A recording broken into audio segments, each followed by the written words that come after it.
которое, казалось, было обречено на полное уничтожение. Эти монстры были невероятно сильны и могли разрушить целые города, сжигая все на своем пути и заставляя людей бежать. В то же время уровень преступности во всем мире продолжал расти из года в год. Это было очень тяжелое время для людей, повсюду царил хаос. Почти 2 года царил хаос, и ни правительство, ни силы безопасности не могли остановить волну разрушений. Но когда уже казалось, что все потеряно, в 2095 году появился могущественный и загадочный герой, первый в истории человечества супергерой, который в одиночку уничтожил бесчисленное количество монстров и победил самых опасных преступников мира. Он не только уничтожил полчища монстров, но и сумел победить грозного лорда-короля демонов, разрубив его пополам в жестокой битве, чтобы вернуть мир на Землю. После этой победы и своих великих свершений он вдохновил создание Лиги Героев, которые стали надеждой человечества. Благодаря его усилиям к делу присоединилось еще больше супергероев, и постепенно человечество смогло восстановить мир. Однако после того, как он возглавил битву, которая вернула мир к нормальной жизни, Зеро бесследно исчез. Спустя годы, в 2100 году, жизнь, кажется, вернулась в нормальное русло. Мы видим группу людей перед большим экраном, которые анонсируют 5-й фильм о Зеро, ставшем городской легендой. Именно тогда мы знакомимся с Лин Джей, главной героиней этой истории, которая, кажется, раздражена вниманием, которое до сих пор уделяют герою. Когда он шел по улице, он услышал, как группа женщин взволнованно обсуждала выступление группы молодых героев, возглавляемой парнем по имени Ши Шен. Ши Шен представился публике и поблагодарил за поддержку, благодаря которой его группа скоро поднимется в рейтинге. Но ситуация быстро изменилась, когда из толпы раздался выстрел.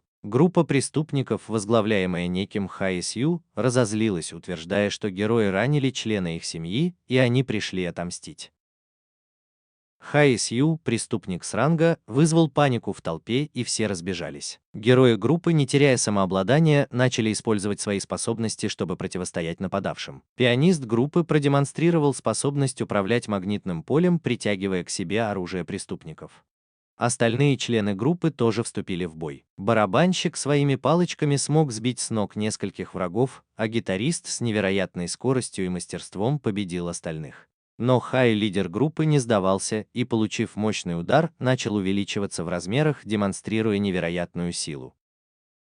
Но мы не знали, что она устроила весь этот бой, чтобы подняться в рейтинге, а преступник, почувствовав себя преданным, теперь хотел только победить лидера музыкальной группы. Пока члены группы пытались остановить Хая, появился парень, представившийся как Ян Чин. Он утверждал, что он герой Е-ранга, самого низкого ранга, и носил перчатки с высокой мощностью. Хотя его попытки остановить Хая казались неуклюжими и безуспешными, он не сдавался. Каждый раз, когда он поднимается после поражения, он демонстрирует непоколебимую решимость, которая начинает привлекать внимание окружающих. Ян, хоть и не очень сильный, продолжает бросать вызов преступнику, используя разные гаджеты, которые почти не помогают. Но даже несмотря на это, его упорство раздражает Хая, и тот начинает атаковать с большей силой. Ян заявляет, что будет защищать главного героя, Линь Цзы, даже если это будет стоить ему жизни. Это удивляет Линь Цзы, который не может не восхищаться храбростью молодого человека. Наконец, Линь Цзы решает вмешаться и впервые демонстрирует свою истинную силу. Он призывает огромное количество энергии и одним ударом сбивает Хая с ног. Зрители потрясены силой Линь Цзая, не подозревая, что это действие раскрывает нечто более глубокое в нем. После боя Ян подходит к Линь Цзаю и предлагает ему создать команду. В этот момент рядом с ними останавливается роскошная машина, из которой выходит женщина с серебристыми волосами. Это Донг, известная как Зимняя волшебница, высокопоставленная героиня, отвечающая за безопасность города. Донг спрашивает, что случилось. И хотя Жан пытается присвоить себе победу над Хаем, он вскоре понимает, что Линь Цзы исчез с места происшествия. Той же ночью Линь Цзы возвращается домой и застает свою сестру Юлинь, спорящую с богатым молодым человеком, который пытался за ней ухаживать. Когда Линь спрашивает, почему она отказала парню, она отвечает, что ее сердце принадлежит только Зеро, знаменитому легендарному герою. Это беспокоит Линь Цзая, ведь его сестра не должна узнать его секрет, а он и есть Зеро. Когда Юлин спрашивает, нашел ли он работу, он отвечает, что нет, и это ее раздражает, и она ругает его за то, что он не помогает по дому. В разгар ссоры в их дом приходит Ян Чен и предлагает ему высокооплачиваемую работу в команде героев. На следующий день Лин Цзай неохотно идет с Яном Чоном в ассоциацию героев, чтобы зарегистрироваться. Когда они входят, их встречает огромная статуя Зеро и других героев, и Лин вспоминает свое прошлое. Ян Чин объясняет, что после победы над монстрами правительство организовало систему для обучения и ранжирования героев от Е до С, чтобы поддерживать мир. Первое испытание, которое должен пройти Лин, это физическая подготовка, где он сражается с героем ранга Би по имени Юань, известным своей невероятной силой. Хотя это кажется сложным испытанием, Лин Цзай демонстрирует свои навыки и удивляет всех, легко побеждая Юаня. Но на этом его история не заканчивается. Ему предстоит столкнуться с новыми испытаниями, которые проверят его силу и смекалку. Через несколько часов Юань приходит в себя в больнице после вчерашнего боя. Рядом с ним Донг, которая с легким страхом вспоминает впечатляющую силу, которую продемонстрировал молодой герой во время боя, и это ее очень удивляет. Пока они разговаривают, Донг говорит Юаню, что у Лин Цзая огромный потенциал, и он может быть на уровне героя ранга А, что является высокой оценкой среди героев. Но она сетует, что несмотря на его силу, ответы, которые он дал на вступительном экзамене, были простыми и всегда приводили к одному и тому же результату – уничтожению врага. Тем временем другие начинающие герои собираются у доски объявлений, чтобы посмотреть результаты экзамена. Лин, тоже мечтающий стать героем, смотрит на результаты Лина Джая и не может удержаться от насмешек, ведь тот набрал всего 13 баллов. Настолько мало, что даже выпускник начальной школы не смог бы специально получить такой результат. Это публичное унижение злит Лин Цзи, и он уходит в расстроенных чувствах. Но его новый друг догоняет его и говорит, что если он действительно хочет стать настоящим героем, то не должен полагаться только на грубую силу. Он объясняет, что даже если кто-то очень силен, у него есть предел, и поэтому важно создать хорошую команду, чтобы повысить шансы на успех. Лин Цзи отвечает, что если другие слабее его, то они будут только обузой, и спрашивает, можно ли назвать героем того, кто зависит от других. Пока они обсуждают это, они видят, как трое мужчин с внешностью похожей на звериную начинают запугивать невысокого мальчика, который набрал больше баллов на экзамене. Мужчины угрожают мальчику и требуют, чтобы он покинул ассоциацию героев. Лин Цзи холодно наблюдает за происходящим, ожидая, что кто-нибудь из ассоциации вмешается,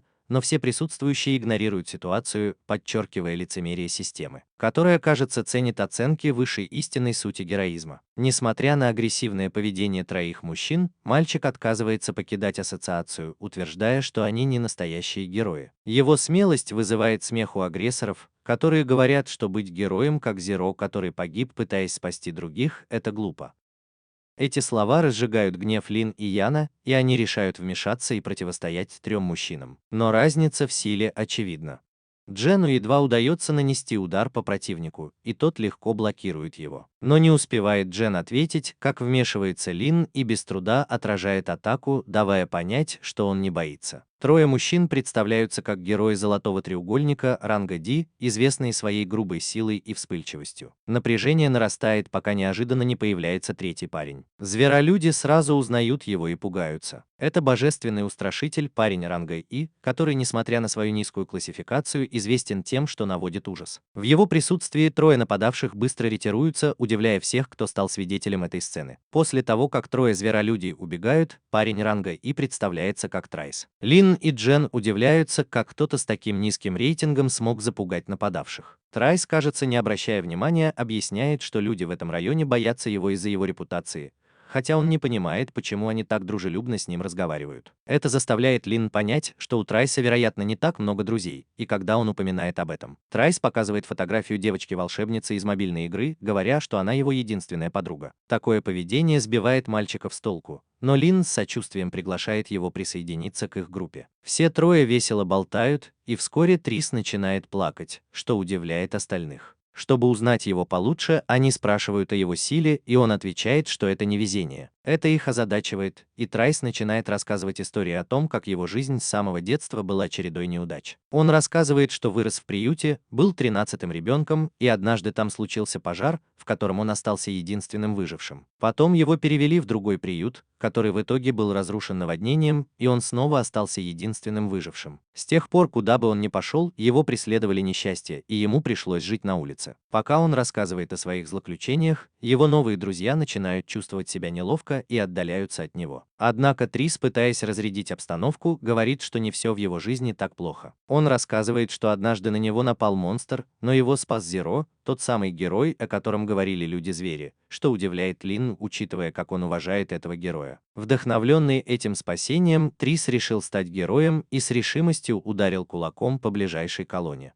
Но его удар был настолько сильным, что колонна рухнула, вызвав экстренную эвакуацию. Ситуация ухудшается, когда огромная статуя Зеро начинает падать, угрожая раздавить маленькую девочку. Лин быстро действует, нанося мощный удар, который разрушает статую и спасает ребенка. Это впечатляет Триса, который не ожидал такого проявления силы. Пока они эвакуируются из здания, Трис понимает, что снова стал причиной хаоса из-за своей невезучести. Позже в больнице выясняется, что, к счастью, серьезных травм нет, и Трис воссоединяется с группой.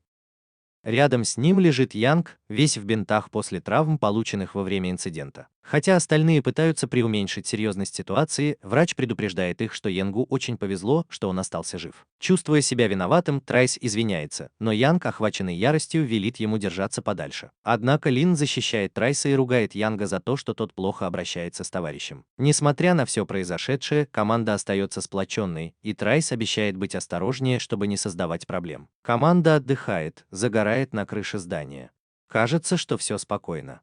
Но на самом деле они терпеливо ждут, пока соберется группа преступников и проведет незаконную сделку с подозрительными предметами. Пока они ждут, команда готовится к перехвату груза, который должны доставить. Ян, Трайс и Лин получают информацию о поставке. Наконец, преступники прибывают на место и начинают обсуждать товар, который собираются продать. Это сыворотка с удивительными свойствами. Она может усилить физические способности любого, кто ее примет. В качестве демонстрации один из злодеев вводит сыворотку подопытному, который почти мгновенно превращается в гигантского слизистого монстра, чей ужасающий вид – только начало проблем. Монстр пытается напасть на злодеев, но одному из них удается с помощью простого пульта дистанционного управления управлять им. Такой точный контроль впечатляет потенциальных покупателей, которые, кажется, очень заинтересованы в продукте. Однако, когда сделка вот-вот должна быть завершена, команда Лин эффектно прерывает переговоры. Первым в бой вступает Янг, который с помощью своих телепортационных способностей крадет оружие у злодеев, прежде чем они успевают среагировать. Затем один из преступников приказывает монстру атаковать, но Трайс, вооруженный пулеметом, быстро реагирует, стреляя в существо и используя нечто неожиданное – острую еду. Оказывается, монстр чувствителен к острой пище. Он начинает бесконтрольно реагировать и нападать на всех, кто попадается ему на пути. Это ставит под угрозу как злодеев, так и команду героев, ведь теперь им приходится иметь дело с неуправляемой угрозой. Хаос продолжается. Монстр нападает на Линна, который помогает Яну подняться с земли после неудачной попытки полета на пропеллерных ботинках. Лин, полный решимости искупить свою вину, призывает свой энергетический молот и мощным ударом отправляет монстра в полет прямо в город. Однако это быстро становится проблемой, ведь монстр начинает сеять хаос на улицах. Команда, осознавая свою ответственность, решает преследовать существо, пока оно не нанесло еще больший ущерб. В конце концов, Лин догоняет монстра и одним ударом побеждает его, заставляя его взорваться и превратиться в облако слизи. Ян с комичным, укоризненным тоном отчитывает главного героя за то, что тот устроил беспорядок в городе. Но это еще не конец, ведь Шен в своем характерном стиле предлагает решение, используя одно из своих изобретений, чтобы убрать беспорядок. К сожалению, изобретение не срабатывает, и его пропеллерные ботинки отправляют его прямо в то, что осталось от монстра, который начинает восстанавливаться. Команда понимает, что это еще не конец. Монстр все еще доставляет неприятности и, похоже, не собирается останавливаться. Однако, внимательно понаблюдав за ним, они обнаруживают его слабое место. Ян, демонстрируя свое мастерство в изобретениях и боевых искусствах, нападает на существо, уворачиваясь от его атак. Своим копьем он, наконец, попадает в слабое место монстра, очищая его и превращая в чистую воду. Когда кажется, что все успокоилось, команда замечает кое-что странное. Лин стоит над телом маленькой девочки, которая, похоже, мертва. Эта сцена вызывает недоумение у героев, но вскоре они понимают, что девочка может быть как-то связана с монстром, которого они только что победили. После сражения команда возвращается на базу, взяв с собой девочку, которую они нашли рядом с телом монстра. По прибытии они начинают обсуждать, кто она такая и как она может быть связана с существом, которое они только что победили. Именно тогда они узнают, что у девочки нет родителей, и скорее всего она была тем существом, которое находилось внутри монстра, управляемое каким-то экспериментом. Ситуация становится еще более запутанной, и они пытаются найти ответы, но проблема в том, что девочка не произносит ни слова. Пока они разговаривают, раздается звонок в дверь, и появляется Донг, который приносит важную информацию, которая может пролить свет на то, что только что произошло. Проведя некоторое время с командой, он объясняет, что он расследовал деятельность организации под названием «Генетическая эволюция», которая якобы занимается благотворительностью по всему миру. Они предоставили жилье сотням детей-сирот, что на первый взгляд кажется бескорыстным поступком, но за этими добрыми делами скрывается темная тайна. По словам Донга, организация на самом деле использует этих детей в качестве подопытных в генетических экспериментах, пытаясь улучшить человеческие способности с помощью опасных и неэтичных методов. Девочка, которую они спасли, была одним из таких экспериментальных детей, жертвой экспериментов генетической эволюции. А монстр, с которым они столкнулись, скорее всего, был результатом этих неудачных экспериментов. Услышав это, Лин впадает в неконтролируемую ярость. Его гнев настолько силен, что все вокруг начинает дрожать, а его сила вызывает небольшую сейсмическую волну. Он не может поверить, что те, кто должен защищать невинных, допускают такие ужасные вещи, и его разочарование очевидно. И тут в разговор вступает Джен, всегда сохраняющий спокойствие, и пытается его успокоить. Он напоминает Лин, что в этом замешаны высокопоставленные герои. Она подтверждает подозрения Шона, объясняя, что несмотря на все усилия остановить организацию по генетической эволюции, они всегда на шаг впереди. Ситуация оказалась серьезнее, чем они думали. И тут героиня раскрывает важную деталь. За всем этим стоит кто-то из ассоциации героев. Это застает команду врасплох. Они не могут поверить, что кто-то из высокопоставленных членов организации, которая должна защищать невинных, замешан в такой жестокой схеме. Героиня объясняет, что после тщательного расследования она выяснила, что за всем стоит сам директор ассоциации героев, человек по имени Руи.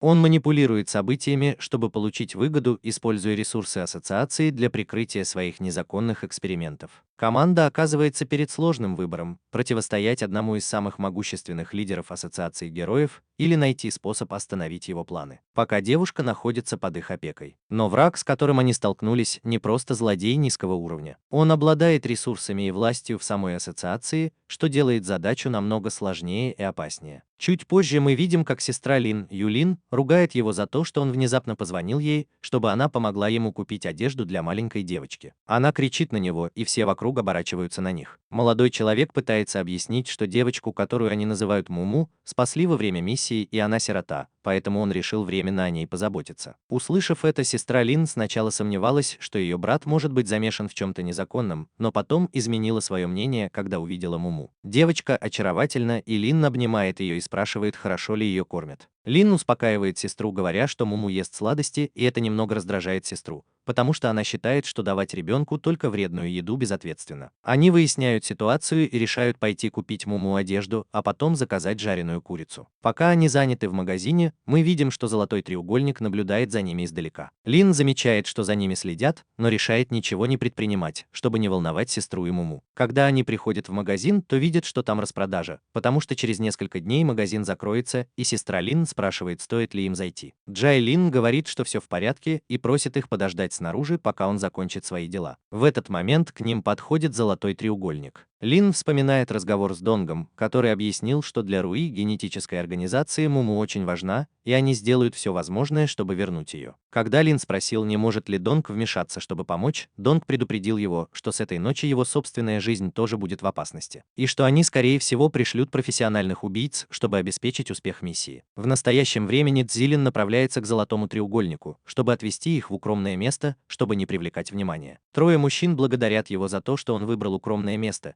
и говорят, что им приказано забрать маму Джейлин. Лин отвечает, что не позволит им забрать ее, и когда он отказывается сотрудничать, лидер группы собирается применить силу. Но Лин быстро расправляется с ними за несколько секунд, удивляясь тому, насколько они слабы для агентов такой крупной организации. После драки Лин спешит обратно к сестре и маме, но когда он приходит, сестра ругает его за то, что он так долго отсутствовал. Лин пытается преуменьшить серьезность ситуации, говоря, что им нужно пораньше вернуться домой, потому что они ждут гостя. В этот момент они понимают, что мамы нет с ними. Рыжеволосая девушка говорит, что она просто одевается. Затем сестра Лина предлагает, чтобы мама осталась с ними, обещая заботиться о ней, как о своей старшей сестре. Джейлин удивлен, потому что знает, что ситуация с мамой еще не разрешилась, и что она в опасности. Но сестра смотрит на него с такой нежностью, что он соглашается, напоминая, что он герой и может их защитить. Неохотно Джейлин соглашается, и хотя его друзья сначала сомневаются, в конце концов они тоже соглашаются, считая, что маме будет безопаснее с ними. Но Шен все равно настороже, помня о предупреждениях Донга об опасности, которая грозит маме. Пока его друзья тихо обсуждают свой следующий шаг, Шен думает, как обеспечить безопасность мамы. После победы над убийцами они возвращаются домой с невозмутимым видом, но в глубине души они настороже, ожидая, что может случиться дальше. В офисе компании директор Ауян в ярости из-за того, что несколько его приспешников были схвачены. Он проклинает героев, зная, что самые могущественные из них охотятся за Донгом, и сокрушается, что у него нет никого, кому можно было бы доверить спасение девочки. Однако мужчина, который сидит рядом с ним на диване, спокойно уверяет его, что это неизбежно. Он говорит Ауяну, что не стоит волноваться, потому что у него есть люди, готовые справиться с ситуацией, и что скоро придут хорошие новости. Этот таинственный мужчина зловеще улыбается, будто у него все под контролем. Тем временем в доме Шена ниндзя бесшумно пробирается в тени, намереваясь напасть. Шен видит ее на экране и успевает заметить ее прежде, чем она нападет. Он делает резкое движение, и кажется, что его голова отделяется от тела, но это всего лишь трюк. Ниндзя оказывается окружена манекенами со странными устройствами, которые издают ужасающие звуки, и она кричит от страха. Шен, одетый в халат, подходит к ней, интересуясь, что происходит. Разозлившись, что ее так легко обманули, ниндзя пытается атаковать, используя то, что она считает оружием. Но Шен останавливает ее и объясняет, что это всего лишь зубная щетка, которую он еще дорабатывает. Озадаченная ниндзя пытается снова атаковать, на этот раз с помощью чего-то похожего на лазерный меч, но Шен прерывает ее, объясняя, что это устройство личной гигиены для миссий. Когда она нападает на Шена, его халат спадает, и он остается голым, что еще больше смущает ниндзя. Она решает убежать, а Шен, все еще озадаченный встречей, думает, кто же была эта странная девушка.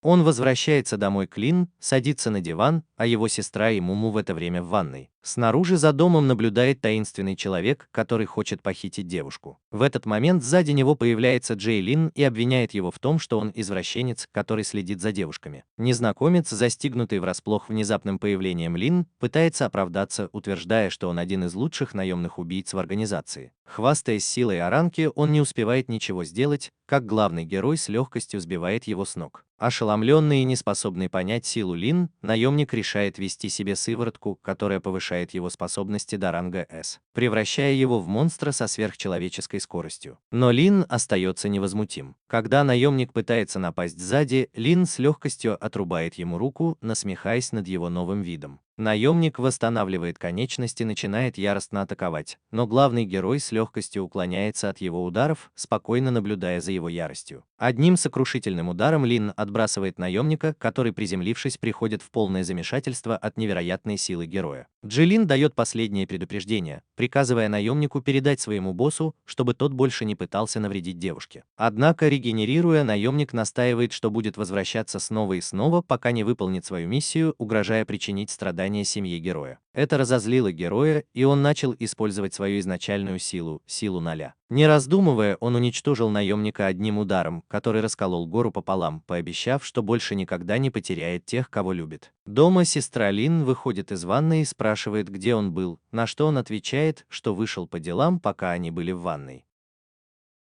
Они шутят о фильме про супергероев, который показывают по телевизору, и главный герой говорит, что, как всегда, герои побеждают. Позже он смотрит на устройство, где хранится информация о Муму, и вспоминает, что через 3 дня Руи попытается связаться с компанией, занимающейся генетической эволюцией. Зная, что это его единственный шанс избавить организацию от коррумпированного руководства, главный герой сжимает кулак в полной решимости действовать и восстановить мир. Джилин погружается в воспоминания о своем прошлом, когда он был героем. С тех пор, как он решил уйти на покой, он живет с грузом своих поступков и мотивов. Он задается вопросом, действительно ли он боролся за справедливость или просто следовал идеалам, навязанным ему другими. Его мысли возвращаются к важному разговору с Ятаном, который однажды сказал ему, что встречал много героев, у некоторых были великие идеалы, но не хватало сил их осуществить. А другие были очень умелыми, но из-за своего эгоизма и тщеславия не жертвовали ничем ради общего блага. Среди этих воспоминаний Джилин вспоминает Яна, героя, который не обладал большой силой, но однажды спас ему жизнь, рискуя собой. Этот поступок произвел на него сильное впечатление и стал постоянным напоминанием о том, что значит быть героем. Пока Джилин размышляет об этом, он принимает новое решение. Восстановить мир в городе, чего бы это ни стоило. Несколько часов спустя Лин и его команда встречаются с Донг, известной героиней. Донг объясняет, что этой ночью Руи, известный преступник, снова свяжется с компанией, занимающейся генетической эволюцией, подпольной организацией, которая проводит эксперименты над людьми. Задача группы – получить образец сыворотки усилителя, которую Руи планирует продать. Сыворотка может усилить способности любого человека до невообразимого уровня, и ее распространение на черном рынке может привести к полному хаосу. Они должны любой ценой выполнить свою миссию. Если сыворотка попадет на рынок, последствия будут катастрофическими. Чтобы помочь им в выполнении миссии, Донг знакомит их с Сяо, героиней высокого ранга и младшей сестрой Донга. Сяо сразу же выказывает свое презрение к группе, считая их слабыми и неэффективными. Особенно она презирает Лина, который насмехается над ее ростом, что еще больше злит ее. Напряжение между ними нарастает, пока Донг не пытается успокоить сестру, напоминая ей, что не стоит недооценивать группу. Хотя Лин может показаться не очень сильным, Донг твердо уверен, что только он способен прорваться сквозь защиту Руи. В этот момент Ян вмешивается и советует Сяо не связываться с таким маленьким человеком. Сяо в ответ бьет Яна. Ян чувствует себя униженным и спрашивает, нужна ли им вообще ее помощь в группе. Джен уверяет Донга, что несмотря на ее сомнения, Лин справится с миссией сам, потому что он очень силен. Заинтригованная Сяо спрашивает о парне в очках, который отвечает, что не хочет участвовать в этой опасной миссии, но не может отказаться. Руи продал информацию о его семье, и теперь они стали мишенью для преследования. Молодой человек не может допустить, чтобы его семья пострадала из-за его ошибок, поэтому он решил пойти на это, несмотря на риск. Напряжение в группе ощущается физически, но времени на дальнейшее обсуждение нет. Донг объявляет, что 13-й уже проник в штаб-квартиру компании по генетической эволюции. Если у них ничего не получится, все их усилия будут напрасны. К вечеру группа прячется в кустах и наблюдает, как Руи в сопровождении своих головорезов приходит на место обмена. На сцене появляется ассоциация силачей, группа очень сильных мужчин, которые начинают восхищаться Лин, что раздражает нашего главного героя. Внезапно с неба спускается вертолет, и из него выходит ниндзя, который напал на Шона,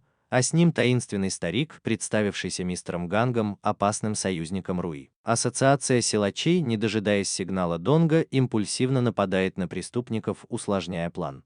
Увидев это, Шен решает присоединиться к драке, а Сяо, раздраженная, говорит Яну, чтобы он не вмешивался. Вскоре между героями и приспешниками Руи начинается битва. В суматохе Лин пробирается к Руи, пытаясь схватить его, а Донг пытается помешать мистеру Гангу и ниндзя сбежать. Донг просит сестру сбить вертолет с помощью своей ледяной способности. Но прежде чем Сяо успевает что-то сделать, Руи вызывает одного из своих высокопоставленных наемников, снайпера по прозвищу Охотник, который открывает огонь по Сяо. Хотя она ранена, Ян, волнуясь, быстро помогает ей. Охотник, падший герой, умеющий менять траекторию полета пуль, оказывается одним из главных препятствий на пути к цели. Из-за его силы подобраться к нему, не пострадав, почти невозможно. В этот момент Донг говорит Джилин, что план изменился. Теперь он должен сразиться с мистером Гангом, а Донг с Руи. Лин соглашается и нападает на старика, который сразу же узнает в нем героя, убившего одного из его подчиненных. Как только начинается их противостояние, появляется ниндзя, чтобы напасть на Цзяя, и начинается ожесточенная битва. Тем временем Янг отводит Сяо в безопасное место, но она лишь благодарит его, говоря, что он ей мешает. Однако вскоре все меняется, когда Янг, гений в разработке стратегии, говорит Сяо, чтобы она направила свою силу в определенное место. И это позволяет ей заморозить охотника, который прятался в темноте. Теперь Сяо может доверять своему новому напарнику, понимая, что она считала его обузой, не зная его по-настоящему. Чего они не ожидали, так это того, что у охотника был запасной план, который ни Сяо, ни Янг не могли предугадать. Сяо оказывается в ловушке в силовом поле, а Янг получает жестокий удар сзади. Кажется, что ситуация вышла из-под контроля. А с другой стороны, Донг проигрывает Руи. Руи, довольный тем, что победил своего противника, хватает Донг за волосы и поднимает руку в знак победы. Однако Донг сохраняет спокойствие и говорит ему, что хотя она и проиграла, это не означает конец для героев, потому что всегда найдутся те, кто готов противостоять ему. Воспользовавшись моментом, она пытается нанести внезапный удар, создавая ледяное копье в своей руке и бросая его в него. Но Руи ловко уклоняется и контратакует, прижимая Донг к земле быстрым и сильным движением. Тем временем товарищи Донг сражаются в одиночку.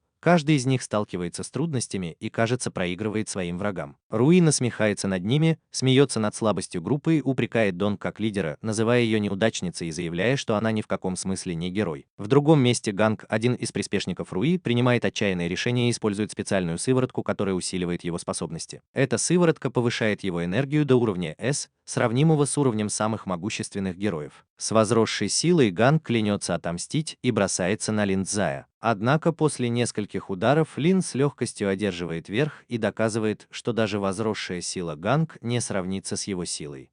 В другой части поля боя Джен сталкивается с девушкой-ниндзя, которая, кажется, вынуждена сражаться против своей воли. Джен понимает, что бой не в ее пользу, и пытается остановить его, чтобы поговорить с ней. Он медленно подходит к ней, спокойно говорит, просит ее прекратить сражаться и поговорить, уверяя, что понимает, что ее заставляют так поступать. Джен предлагает ей новую жизнь, говоря, что если она продолжит в том же духе, то ее в конце концов поймают или убьют. Джен вспоминает прошлое девушки, когда никто не пришел ее спасти.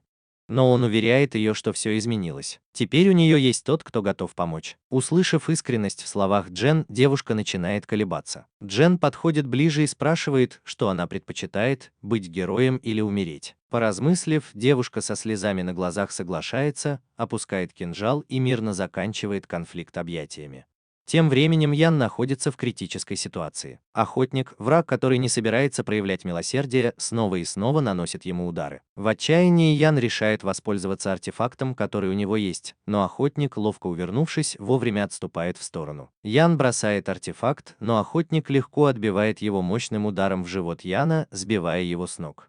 Сяо, видя, что ее напарник в беде, пытается договориться с охотником, спрашивая, сколько ему заплатил Руи, и предлагает заплатить вдвое больше. Но охотник отказывается, ссылаясь на профессиональную этику. Воспользовавшись моментом, Янг пытается ударить охотника в лицо, но из-за металлической брони противника удар не достигает цели. Не теряя времени, охотник начинает наносить Янгу удары, от которых тот падает на землю, и наносит последний удар, который вырубает Янга. Сяо, не в силах помочь своим товарищам, которые находятся в ловушке силового поля, начинает плакать. Побежденный Янг, собрав последние силы, спрашивает Сяо, каким героем она хочет быть, и пытается активировать детонатор. Но охотник замечает его план и решительным ударом вырубает Янга, не дав ему закончить. Сяо вынуждена применить смертоносную технику, навык, который позволяет заморозить противника на месте. Донг, все еще сражаясь с Руи, замечает, что охотник исчез, и коротко разговаривает с Руи, который говорит, что пора поменяться ролями. Используя свои ледяные способности, Донг замораживает его, когда тот теряет бдительность, но Руи смеется, предупреждая, что даже замороженного его не остановить. Но Донг отвечает, что просто тянуло время, и зовет Лин Джей. Он мгновенно появляется, встает за спиной Руи и без колебаний наносит мощный удар, от которого тот отлетает в сторону. Убедившись, что с его напарницей все в порядке, бой продолжается. Увидев, что Донг взяла ситуацию под контроль, Руи понимает, что он в невыгодном положении. В отчаянии он решает воспользоваться усиливающей сывороткой, похожей на ту, что использовали бандиты, но в гораздо большей дозе. Сыворотка превращает Руи в монстра невероятной силы, способного выпускать острые лезвия из своего тела. Не теряя времени, он начинает атаковать Донг и ее товарищей, выпуская лезвие с убийственной точностью. Но Лин Джей снова демонстрирует свое невероятное мастерство, блокируя атаки и не получая ни царапины. Руи, удивленный стойкостью Лин Джей, начинает понимать, что столкнулся с противником С-ранга или даже сильнее. Но он не сдается и бросается в отчаянную атаку, пытаясь нанести удар Лин Джей. Однако Лин Джей с поразительной легкостью уклоняется от его ударов и даже останавливает их одним контратакующим движением. Руи в своей чудовищной форме продолжает атаковать, но Лин Джей превосходит его, показывая, что разница в силе огромна. Быстрым и точным движением Лин Джей подбрасывает Руи в воздух и прыгает за ним, чтобы продолжить атаку. Пользуясь преимуществом в воздухе, Руи выпускает в Лин Джей серию лезвий, но тот ловко уклоняется, демонстрируя свое превосходство. В решающий момент Лин Джей высвобождает свою скрытую силу и наносит Руи сокрушительный удар, от которого тот падает на землю. Удар был настолько сильным, что в небе вспыхнула звезда, знаменуя окончание боя. Все присутствующие поражены силой Джей, а Руи, побежденный, падает на землю без сознания, постепенно возвращаясь в человеческий облик. Когда бой заканчивается, Донг подходит к своим товарищам, чтобы убедиться, что все в порядке. Донг дружелюбно спрашивает Лин, действительно ли он герой С-ранга. Лин, все еще неуверенный, признается, что не знает наверняка, так как его никогда не оценивали по достоинству. В это время возвращается Джен, неся на руках девушку-ниндзя, которую он убедил присоединиться к их команде. Джен объясняет Дону и остальным, что после честного разговора она решила перейти на их сторону и принять их предложение. Хотя ситуация была сложной, теперь победа кажется на их стороне. Команда на мгновение замирает, радуясь, что все закончилось и все они в безопасности. Но их радость быстро проходит, когда появляется Сяо с раненым молодым человеком на руках. Сяо плачет и умоляет помочь ему, и все они чувствуют беспокойство. Некоторые из раненых членов команды находятся в больнице, восстанавливаясь после недавней битвы. Пока они отдыхают, в новостях сообщают о поимке группы преступников во время незаконной сделки. Это разозлило Яна, который явно расстроен, несмотря на улучшение здоровья благодаря лечению. Он разочарован, потому что преступников поймала его команда, но СМИ не упомянули о них ни слова. Сяо, его напарница, объясняет, что семья Руби очень влиятельна, и если они узнают, кто такая команда Яна, то обязательно отомстят. Несмотря на злость, Сяо пытается отвлечь его, накормив. Ян все еще раздражен, но немного смущен, потому что они теперь очень близки, хотя раньше терпеть друг друга не могли и постоянно ссорились. Шен, лежащий на соседней кушетке, прерывает их, давая совет. Он говорит Яну, что настоящий герой должен совершать поступки, не ожидая признания. Это немного успокаивает Яна, хотя он все еще немного расстроен. В этот момент ниндзя, переодетая в костюм горничной, протягивает Шону кусочек яблока и заботливо ухаживает за ним. Напряжение в комнате спадает, когда неожиданно входит Лин Джей. Ян говорит ему, что восхищается им за то, что он жив и полон энергии, на что главный герой отвечает, что удивлен, что Ян вообще выжил. Лин Джей пользуется моментом и спрашивает о доме, который пропал около недели назад. В этот момент за его спиной появляется сестра Сяо и шутит, что он, наверное, уже соскучился по ней или даже влюбился. После непринужденного, но немного дерзкого разговора Донг упоминает, что после того, как она увидела битву, она решила связаться с клубом героев, чтобы все прошли специальную подготовку. Все, кроме Лин Джея, принимают вызов. Он, уверенный в своих силах, заявляет, что ему не нужна никакая подготовка, потому что он и так достаточно силен. Это заявление раздражает остальных, которые считают его высокомерным. Сяо называет его глупым, потому что он считает себя непобедимым только потому, что победил двух противников высокого ранга. Она напоминает ему, что выше ранга А есть герои ранга С и С, которых он не сможет победить, даже если будет очень силен. Главный герой, однако, уверенно отвечает, что может победить их всех. «Мне нужна уверенность Лин Джея». Подстрекаемые словами Лин Джея, остальные решают устроить ему испытание. Они все поднимаются на крышу здания, чтобы сразиться с ним. Сцена наполняется действием, когда Сяо, Шонг Донг и девушка-ниндзя-фей атакуют с невероятной скоростью, но Лин с легкостью уклоняется от каждого удара. Они пытаются ударить его изо всех сил, но ни один удар не оставляет следов. Лин ругает их за плохую координацию, что только злит Сяо Мура.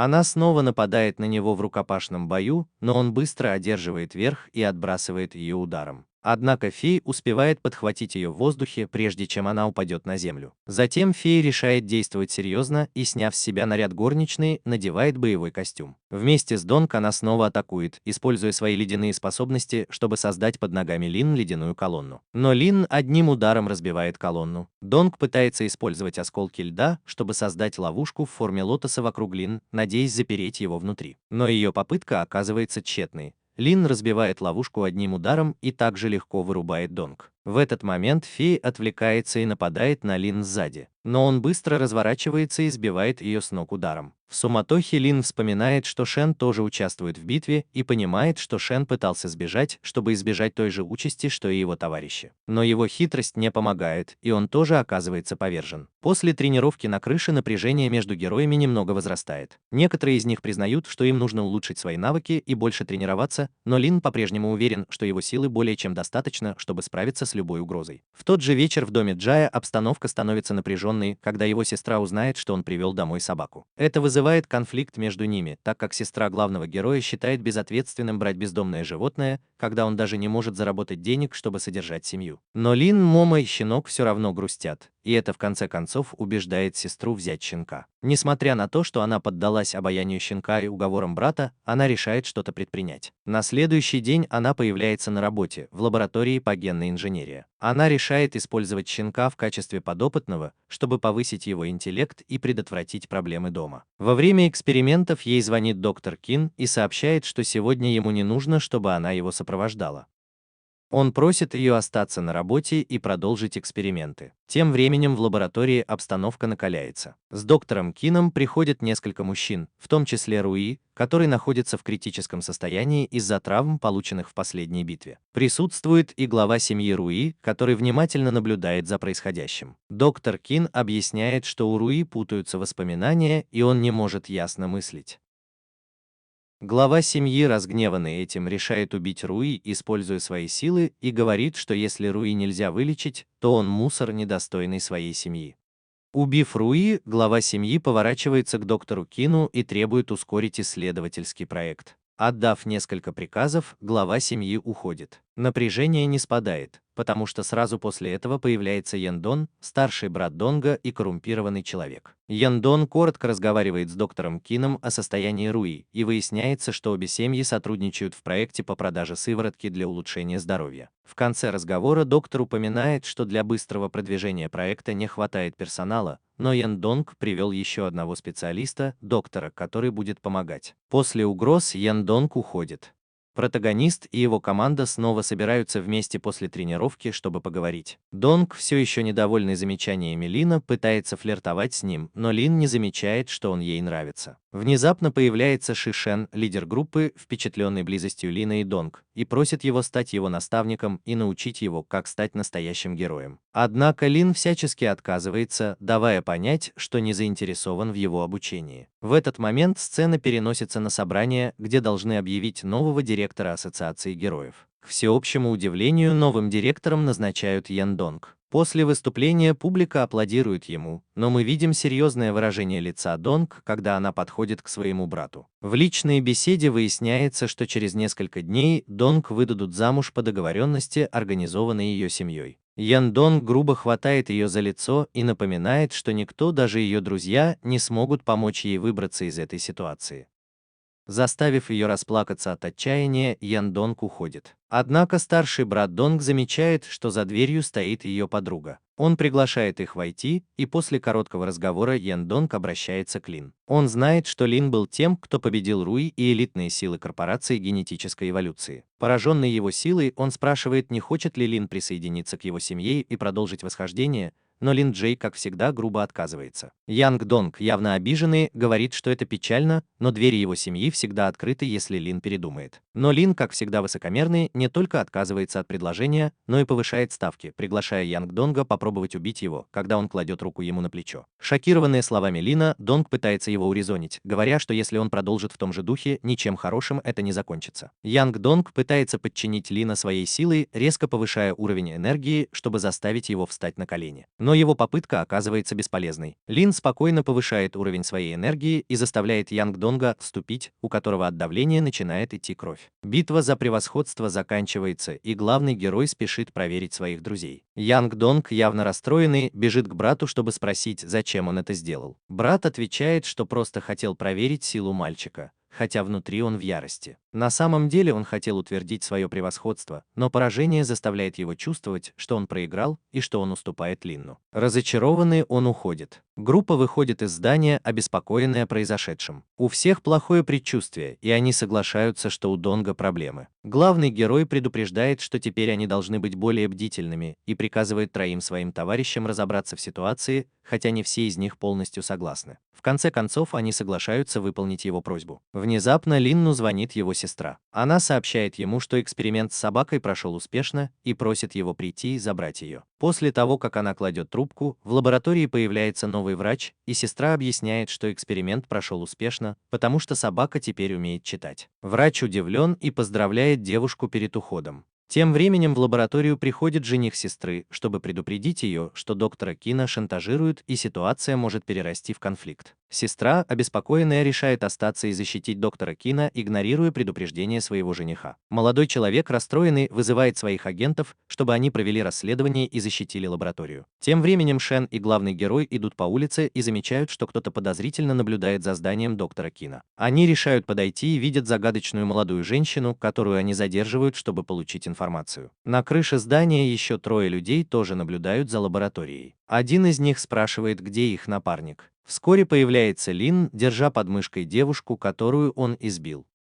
Они проверяют всех, чтобы выяснить, на кого они работают. Среди вещей они находят медальон, который принадлежит одной из 8 великих семей, группе Тянь, связанной с семьей Лонг, из которой происходит жених сестры главного героя. Обнаружив медальон, главный герой приходит в ярость, полагая, что группа Тянь пытается силой забрать его сестру. Вскоре после этого члены группы Чана связываются с ним и сообщают, что они потерпели полное поражение. Тем временем в лаборатории Лин дает своей сестре кулон и говорит, что если ситуация ухудшится, она должна нажать на кнопку, чтобы он мог немедленно прийти и защитить ее. Сестра вспоминает предупреждение Чана и, чтобы не втягивать брата в неприятности, делает вид, что ничего не знает об опасности. Она объясняет, что они просто исследователи и не имеют отношения к серьезным проблемам, и пытается успокоить брата. Затем она просит его забрать собаку и позволить ей продолжить эксперименты. После короткого разговора Шен берет на себя ответственность за собаку, так как у него достаточно денег, чтобы покрыть расходы. Через 2 дня Трис продолжает расследование в отношении доктора Ким. Во время слежки он с удивлением видит, что Донг красится перед зеркалом, пока не замечает, что к дому подъехала машина, из которой выходит светловолосый мужчина по имени Оо. Похоже, он ухаживает за Донг и благодарит ее за то, что она победила Руи, что позволило ему стать официальным наследником семьи. Холодные и высокомерные слова Донг злят Оо, и он оскорбляет ее, провоцируя жестокую реакцию. Оо толкает девушку на землю и, насмехаясь над ней, силой заталкивает ее в машину. В этот момент появляется группа мускулистых мужчин из организации Донг, чтобы защитить ее честь. Но подручные Оо преграждают им путь. Лю представляется как будущий муж девушки. Но это не волнует защитников Донг, которые видят, что ты плохо обращаешься с девушкой. Они вступают в драку, но не могут одолеть людей Оо, которые оказываются роботами, быстро одерживающими верх в бою. В отчаянии Донг умоляет тебя остановить роботов, но ты заставляешь ее смотреть, как ее друзей избивают и парализуют. От беспомощности девушка угрожает тебе ледяным кинжалом у горла. В этот момент пуля разбивает стекло машины, целясь прямо в тебя, но он ловит ее пальцами и бросает обратно, ранив стрелка, которым, как мы знаем, является Трис. Затем он показывает, что может убивать на расстоянии, и атакует Триса мощным ударом, который серьезно ранит его. Устав от игры, Трис решает уйти, когда Дон умоляет ее, обещая сделать все, что угодно, чтобы спасти ее друзей. Перед тем, как уйти, Трис заставляет Дона смотреть, как ее спутники лежат на земле в очень плохом состоянии. Когда машина Трис наконец уезжает, роботы получают новый приказ уничтожить всех присутствующих. Ситуация становится еще опаснее, и ясно, что борьба за выживание еще не окончена, и за всеми этими актами насилия стоят влиятельные люди. Фрис оказывается в смертельной опасности, окруженный группой роботов, которые готовятся выстрелить и убить его. Но прежде чем один из роботов успевает выстрелить, неожиданно появляется Линдзай и спасает его. Вызвав впечатляющий огненный меч, герой бросается в бой и точным ударом уничтожает первого робота. Взрыв привлекает внимание остальных машин, и они собираются напасть. Но несмотря на то, что они стреляют одновременно, ни один выстрел не попадает в цель. Один за другим роботы уничтожаются главным героем, демонстрирующим непревзойденный уровень мастерства и ловкости. Когда последний робот падает, раздается оповещение, и Трис, не в силах сдержать удивление, понимает, что кто-то уничтожил все его машины. Заинтригованный ситуацией, Трис открывает голограмму, чтобы посмотреть, что происходит, и видит, что Линдзай держит в руках невероятно мощный огненный меч. Эта деталь привлекает его внимание, так как он узнает в этом оружии священный меч, в котором заключен дух огня. Он сразу же рассказывает Донгу о том, что увидел, и хвалит Линь за мастерство, а тот благодарит Донга за такой подарок.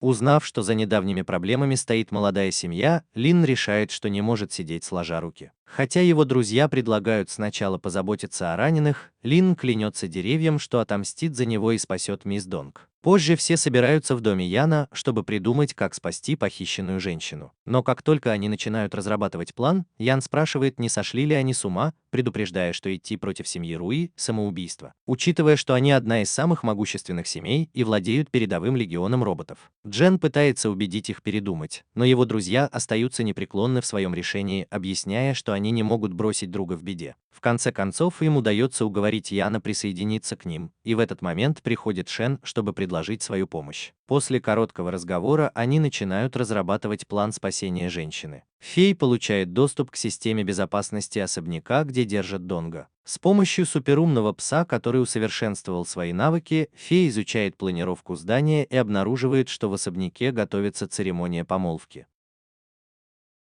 Фей рассказывает всем, что Донга заставляют жениться, чтобы заключить союз между семьями. Узнав, что его друга используют как разменную монету, Лин приходит в ярость. Тем не менее, Джен предупреждает, что они должны действовать осторожно, чтобы не навредить себе еще больше, как это случилось с группой мышц и Трисом. В конце концов, они договариваются о плане, который включает в себя отвлекающий маневр у ворот здания, чтобы привлечь внимание с помощью Кси и его последователей. Тем временем главный герой Ян и Джан проникают в здание через стену, а Фей помогает им взломать компьютерные системы и отключить охрану. Пока все это происходит, Сяо разговаривает со своей сестрой Донг о церемонии внутри здания. Она спрашивает, действительно ли Донг хочет выйти замуж. И хотя Донг пытается убедить ее, что это ее решение, ее истинные чувства сложнее.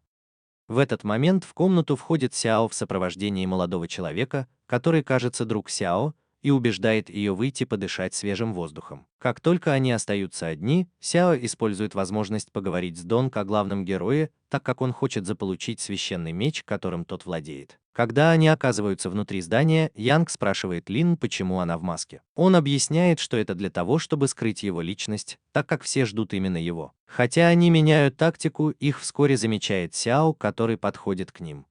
Это заставляет Яна ревновать. Пока он пытается поговорить с парой, чтобы выиграть время, Джен и Лин Джей пользуются моментом и проскальзывают мимо охранника.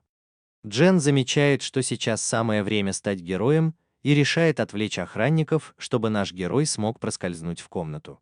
Войдя, они сталкиваются лицом к лицу с Донг. Лин рассказывает, что они пришли спасти ее, но она отказывается уходить, говоря, что не может бросить свою семью. Она даже пытается бороться с ним, чтобы убедить его, что она твердо решила остаться. Но он сдерживает ее, уверяя, что она очень важна для него, и он не позволит ей остаться, а также не позволит ассоциации мускулов и Трису рисковать своими жизнями напрасно. Видя, что Донг на грани отчаяния, Лин торжественно обещает, что как только он спасет ее, больше никому не придется жертвовать собой. Затем мощным ударом копья он пробивает одну из стен комнаты, открывая путь к спасению. Воспользовавшись шансом, Донг берет героя за руку, и они вместе бегут к свободе. Во время побега наш герой и Донг встречаются с Яном, которого жестоко избивают роботы Оу. Оу, наблюдавший за ситуацией с видом превосходства, уверенный в своем контроле. Лин Джей, видя, что Донг в ярости, пытается успокоить ее и, не раздумывая, встает между ней и роботами. Затем он поворачивается к Оу и говорит, что это позор, что две семьи зависят от одной женщины, имея в виду давление, которое оказывается на Донг. Наш герой решительно снимает маску, показывая свою личность, что явно злит Оу, и он вызывает нашего героя на дуэль, чтобы определить победителя. Условия просты: если главный герой победит, он и его друзья смогут уйти на свободу. Но если победит Оу, наш герой должен отдать меч духовного огня, легендарное оружие, которое давно утеряно. Донг беспокоится об этом, зная, что Оу – один из самых сильных молодых людей в его семье. Но Лин снова успокаивает ее, уверяя, что он тоже очень силен. И это еще больше злит Зу, который видит перед собой человека, который кажется еще более высокомерен, чем он сам. Не теряя времени, Ю ведет нашего героя на арену, где они будут сражаться. Тем временем Янь пытается убедить богача, что Сяо не интересуют красивые и соблазнительные парни. Сяо смущается и бьет Янь по голове, а та краснеет и злится. В замешательстве она спрашивает Яна, что он здесь делает, и тот отвечает, что пришел спасти мисс Донг, чем удивляет Сяо, ведь, по словам ее сестры, проблем не было. На арене собираются обе семьи, чтобы посмотреть на противостояние, которое Ю представляет как главное событие празднования союза между семьями. Он повторяет условия поединка: если он победит, то женится на Донг и получит меч с огнем духа от нашего героя. Старейшины семей признают, что этот меч – божественное оружие, которое давно исчезло, и его местонахождение неизвестно. После короткого обсуждения попытки Донг сбежать, ее брат, явно раздраженный, уходит. Бой вот-вот начнется. Ану готовится, мощно прыгая на арену. Он объявляет, что вокруг платформы есть силовое поле, которое отражает атаки, поэтому во время боя не нужно сдерживаться. Услышав это, Лин достает красивое нефритовое копье, чем удивляет Ю, который ожидал, что он будет сражаться мечом с огнем духа. Тем не менее, Ю остается уверенным в себе и хвастается, что победит его одним пальцем. Начинается поединок, и Ю тут же начинает наносить мощные энергетические удары. Нашему герою без особых усилий удается блокировать их и быстро перейти в контратаку. Затем следует интенсивный обмен ударами, в котором оба демонстрируют свое мастерство и силу, и, честно говоря, ни один из них не может одержать верх. В разгар битвы Лу создает щит и улучшает момент, когда наш герой ослабил защиту и наносит энергетический удар, который, к счастью, лишь срезает прядь его волос.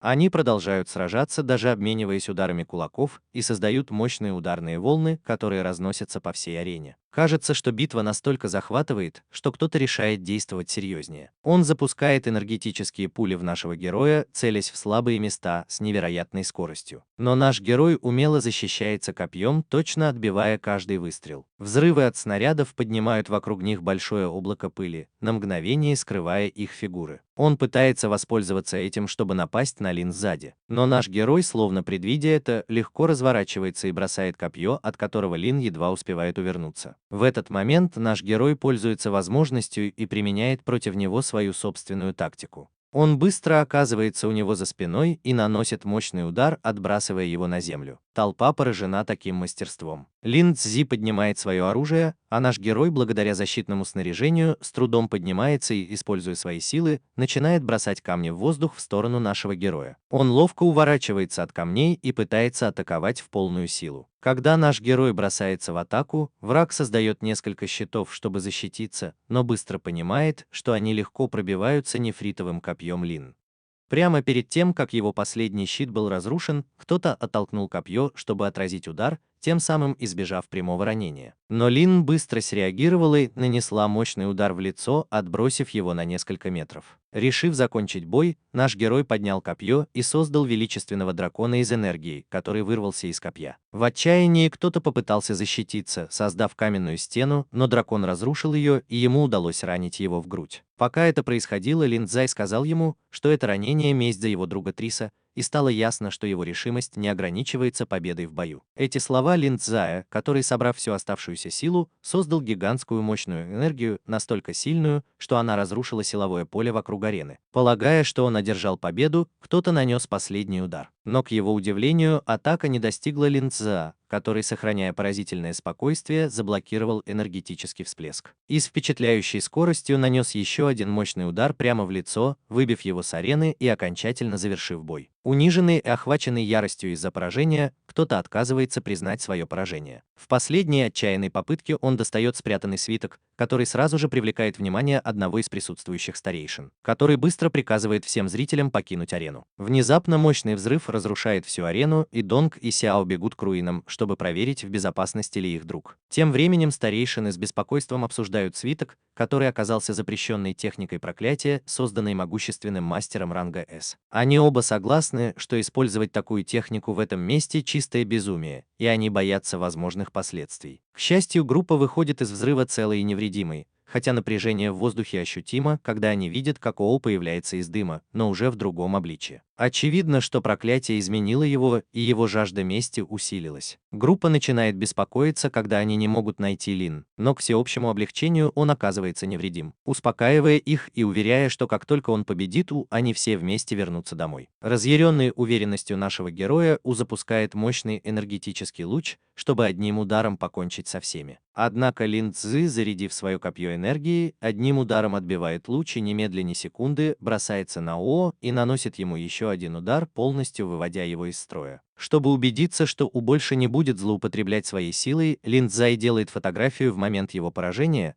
жест, который символизирует унижение О и навсегда его запомнит. Победа наполняет Донг счастьем. И, переполненная радостью, она бросается в объятия нашего героя, чтобы обнять его и поблагодарить за спасение. Но прежде чем она успевает это сделать, таинственная энергетическая волна парализует всех, лишая дара речи, пока они наблюдают за происходящим. Ян Донг подключен к устройству, усиливающему его экстрасенсорные способности. Под действием препарата, усиливающего его способности, он вспоминает свою детскую мечту стать героем, вдохновленной легендарной фигурой Зеро. С самого детства Ян Донг так сильно восхищался Зеро, что видел в нем бога, мечтая однажды стать таким же ярким. Благодаря связи с машиной, сила Ян Дона начинает стремительно расти, и он превращается в нечто, что требует от него пожертвовать волосами, но дает возможность парить в воздухе. Его новое обличие настолько внушительно, что небо темнеет, затягиваясь грозовыми тучами, когда он поднимается ввысь, словно сверхчеловек. Лин Цзай наблюдает за своим новым врагом, который открыто бросает вызов его силе. Несмотря на свою новообретенную мощь, Ян Дон понимает, что даже с такой силой он не сможет может проникнуть в разум нашего героя. В этот момент Яндон призывает тигра, сотканного из духовной энергии, и бросает его в Линдзая. Но Линдзай с легкостью разбивает его словно стекло. Эта демонстрация силы позволяет нашему герою ранить Яндона, и у того идет кровь, что казалось невозможным. Разъяренный этой атакой, злодей вытирает кровь с носа и упрекает своего будущего Шурина за то, что тот посмел бросить ему вызов. Он даже показывает ему, что все вокруг преклоняют перед ним колени, словно перед высшим божеством. Но Лин, как всегда насмешливо, говорит ему, что он всего лишь лысый человек, возомнивший себя богом. Окутанный лучом света, пробивающимся сквозь тучи, Яндон дает Линдзаю последний шанс преклонить перед ним колени, предупреждая, что если тот не сделает этого, то он убьет его без колебаний. Но наш герой не испугался, а лишь еще больше рассердился, и Яндон удовлетворенно улыбнулся, решив, что это будет прекрасная возможность продемонстрировать свою абсолютную силу. Недолго думая, злодей создает вокруг себя несколько торнадо и направляет их на Линдзая, чтобы раздавить его. Линдзай призывает свое изумрудное копье и быстрыми точными движениями уворачивается от торнадо, внезапно появляясь за спиной Яндона. Во время интенсивного обмена ударами наш герой задает злодею вопрос о том, зачем быть богом, если это означает быть одиноким. Яндон отвечает, что при его правлении не будет ни греха, ни споров, на что наш герой отвечает, что поступая так, как он поступает, он сам это стало источником всех этих проблем. Раздраженный словами Линджая, Яндон вызывает энергетическую сферу, которую использует, чтобы застать его врасплох и с силой швырнуть на землю. Воспользовавшись этим моментом, злодей использует свою ментальную силу, чтобы вторгнуться в подсознание нашего героя. Оказавшись внутри, Яндон в ужасе сталкивается лицом к лицу со всеми монстрами, с которыми сражался наш герой, и это видение глубоко его трогает. Среди изображений он видит вдалеке главного героя, держащего на руках безжизненное тело девочки. Однако, когда он пытается подойти ближе, молодой человек поднимает голову, его взгляд полон ярости, и он шокирует Яндона, силой выбрасывая его из своего сознания. Вернувшись в реальный мир, наш главный герой начинает окружаться темной энергией, которая конденсируется вокруг его тела, образуя броня. Демонстрируя впечатляющую силу, он раскрывает свою истинную сущность – Зеро, легендарного героя. Увидев Зеро перед собой, Яндон остается в полном недоумении, испытывая смесь ужаса и ярости. Он не может смириться с тем, что перед ним стоит легендарный герой. Он считает, что это должно быть самозванец. С этим убеждением он начинает новую атаку, вызывая торнадо, который Зеро без особых усилий рассеивает простым движением своего меча. После рассеивания торнадо Зеро запускает разрушительную атаку, создавая мощный лазер, который рассекает небо и пронзает темные облака, направляясь прямо к Яндонгу. Осознав огромную силу героя, Яндон не имеет иного выбора, кроме как призвать гигантского духовного воина, чтобы защитить себя. Гигантское существо бросается на Зеро, пытаясь нанести ему мощный удар,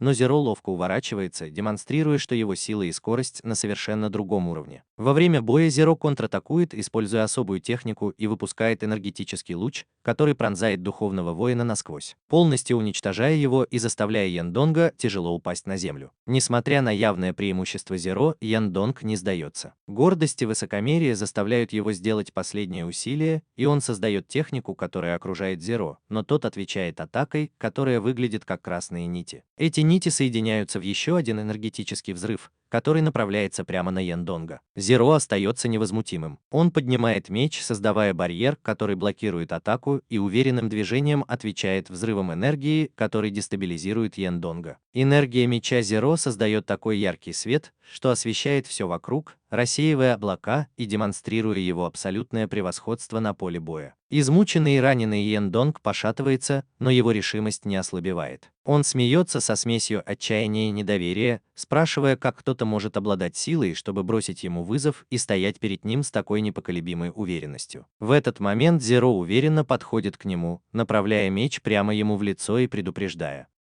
Он говорит, что обладание силой не означает, что все проблемы в мире можно решить силой, и что Яндонг, несмотря на свою огромную силу, всего лишь тень настоящего бога. Яндонг, ослабевший, но все еще непокорный, недоверчиво смеется. Он не может понять, как кто-то смеет утверждать, что есть кто-то, способный противостоять ему и его силе. Для него быть самым сильным значит быть абсолютным правителем. Зеро спокойно наблюдает за своим противником, прежде чем снова поднять меч. Изящным движением он использует технику под названием «Искупление», которая очищает небо от облаков, открывая горизонт. Эта техника создает светящиеся узоры, которые переплетаются, образуя сеть чистой энергии, окутывающую Яндонга. В разгар этой эпической битвы Лин наносит последний удар, сокрушительную атаку, которая окутывает злого бога темным пламенем. Это пламя, мощное и зловещее, поглощает тело злодея, и его душа начинает отделяться, пытаясь избежать обжигающей боли. Меч Лин, выкованный специально для этой финальной битвы, поглощает душу злодея, ослабляя его, пока он не превращается в пустую оболочку. Когда наш герой возвращается к своему первоначальному облику, атмосфера сцены меняется с жестокой и взрывной на более торжественную и меланхоличную. В этот момент, когда злодей, кажется, испускает последний вздох, Лин дает ему возможность сказать несколько слов. На лице злодея, выражающем смирение и принятие, написано, что по сравнению с новообретенной силой Лин Джей он ничто. Он признается, что его силы никогда не было достаточно, чтобы выполнить его изначальную цель. Этот момент раскрывает глубокую тему. Злодей, теперь лежащий на земле, размышляет о своей первоначальной мотивации, о том, почему он так отчаянно хотел власти. Он с грустью вспоминает, как когда-то хотел защитить того, кого любил, но потерпел неудачу. Это стало его переломным моментом, когда его цель исказилась. Желание защитить этого особенного человека заставило его искать еще больше силы, забыв, зачем она ему вообще нужна. Он понимает, что его изначальная цель — спасти людей и создать мир без насилия и греха — была поглощена его одержимостью силой. По мере того, как он становился сильнее, он отдалялся от своего истинного «я», превращаясь в самое страшное и злое существо в мире. Затем он спрашивает главного героя, почему тот так силен.